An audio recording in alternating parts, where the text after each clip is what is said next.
ஆன்மீகம் ஒரு நிச்சயமாக ஒரு கருவி. எல்லாத்துக்குமே ஆன்மீகம் முக்கியம்.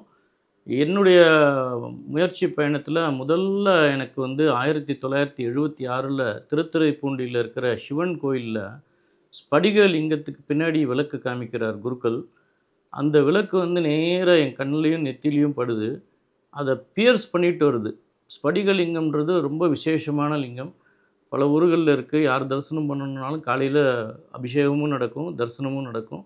அப்ப பின்னாடி விளக்கு காமிக்கும்போது, அந்த சிவலிங்கத்துக்கினுடைய உள்ள பியர்ஸ் பண்ணிட்டு என்னுடைய கண்லயும், நெத்திலயும் பட்டதுனால, சிவனுக்கு அடிமையானேன். அன்னைக்கிலேருந்து இன்னைக்கு வரைக்கும் சிவனோடு பயணம் செய்து கொண்டிருக்கிறேன்.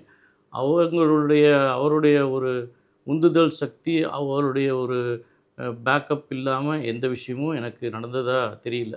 அதனால ஆன்மீக பயணத்தில எனக்கு மிகவும் நாட்டம் உண்டு. ஒவ்வொரு வெள்ளிக்கிழமையும் காலையில 9 மணிலேருந்து 11 மணி வரைக்கும் மதுரை மீனாட்சி அம்மன் கோயில்ல தரிசனத்துக்கு போயிடுவேன்.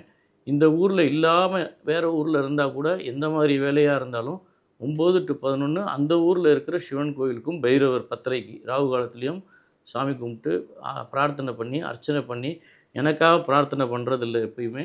லோகக்ஷேமம் தான் முக்கியம்.